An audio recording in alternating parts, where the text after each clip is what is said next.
ಮನುಷ್ಯ ಹುಡ್ತಾನೆ, ಇಂದೆಲ್ಲ ನಾಳೆ ಸಾಯ್ತಾನೆ. ನಾನು ಹುಟ್ಟಿದ್ದೀನಿ, ನಾನು ಸತ್ತೋಗ್ತೀನಿ ಅನ್ನೋದು ದೊಡ್ಡ ವಿಚಾರ ಅಲ್ಲ. ಹುಟ್ಟಿದ್ದೀವಿ, ಸತ್ತಿದ್ದೀವಿ.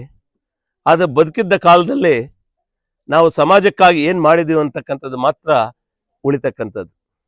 ಸತ್ತಾಗ ಯಾವ ಹಣನೂ ಎತ್ಕೊಂಡು ಹೋಗಲ್ಲ, ಯಾವ ಆಸ್ತಿನೂ ಎತ್ಕೊಂಡು ಹೋಗೋದಲ್ಲ.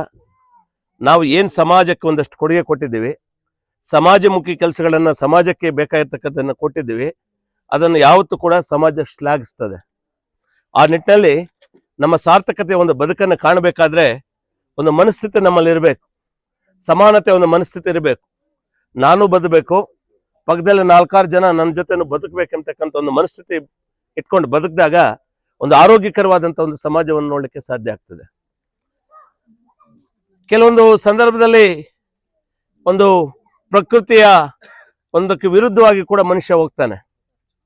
ಏನಿವತ್ತು ಜಾತಿ ಪದ್ಧತಿ ಅಂತ ಈ ದೇಶದಲ್ಲಿ ನಾವು ರೂಪಿಸ್ಕೊಂಡಿದ್ದೀವಿ, ಇದರ ಭಗವಂತನ ಸೃಷ್ಟಿ ಅಲ್ಲ. ನಮ್ಮ ಸೃಷ್ಟಿಕರ್ತ ಯಾರು ಅಂದ್ರೆ ಭಗವಂತ. ಆದ್ರೆ ಭಗವಂತ ನಮ್ಮನ್ನ ಸೃಷ್ಟಿ ಮಾಡಿದ್ರು ಕೂಡ ಈ ನಮ್ಮ ಸ್ವಾರ್ಥಕ್ಕಾಗಿ ಈ ಜಾತಿ ಪದ್ಧತಿ ಇವೆಲ್ಲವೂ ಕೂಡ ನಾವು ಸೃಷ್ಟಿಸಿಕೊಂಡು ಒಂದು ಅರಾಜಕತೆಗಳು ಈ ಸಮಾಜದಲ್ಲಿ ಆಗ್ತಾ ಇದೆ. B.R. ಅಂಬೇಡ್ಕರ್ ಅವರ ಒಂದು ಜೀವನ ಚರಿತ್ರೆಯನ್ನು ನಾವು ನೋಡಿದಾಗ ಅವರು ಪಟ್ಟಂತ ಅಪಮಾನಗಳು, ಅವರು ಪಟ್ಟಂತ ಒಂದು ನೋವುಗಳು, ಬದುಕಲೇಬಾರ್ದು ಅಂತಕ್ಕಂಥ ಒಂದು ಅಪಮಾನಗಳನ್ನ ಪಡೆದಂತವ್ರು.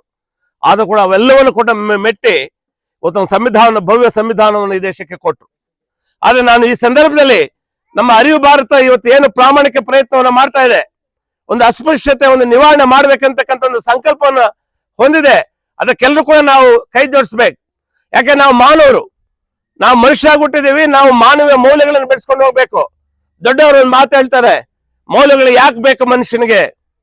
ಒಬ್ಬ ದೊಡ್ಡವರು ಒಂದ್ ಕಡೆ ಹೇಳ್ತಾರೆ, ಮಾನವ ಎಂಬ ಶಿಲ್ಪಿಗೆ ಮನುಷ್ಯತ್ವ ಎಂಬುದು ಮೆರುಗು, ಆ ಮನುಷ್ಯತ್ವವನ್ನು ಕಳೆದುಕೊಂಡ ಮಾನವ ಶಿಲ್ಪಿ ಜಂತುಗಳಿಗಿಂತ ಕೀಳು ಅಂತ. ಅದಕ್ಕೆ ಮನುಷ್ಯ ಅನ್ಸ್ಕೋಬೇಕಾದ್ರೆ ನಮ್ಮಲ್ಲಿರ್ತಕ್ಕಂಥ ಮೌಲ್ಯಗಳನ್ನ ಮೈಗೂಡಿಸ್ಕೊಂಡು ಒಂದು ಸದ್ಭಾವನೆಯಿಂದ ಸದ್ಗುಣಗಳನ್ನು ಇಟ್ಕೊಂಡು ಒಂದು ಒಳ್ಳೆ ರೀತಿಯಲ್ಲಿ ನಾವು ಸಾಗಿದಾಗ ಮಾತ್ರ ಈ ಸಮಾಜಕ್ಕೆ ಒಂದು ಅರ್ಥ ಇರ್ತದೆ.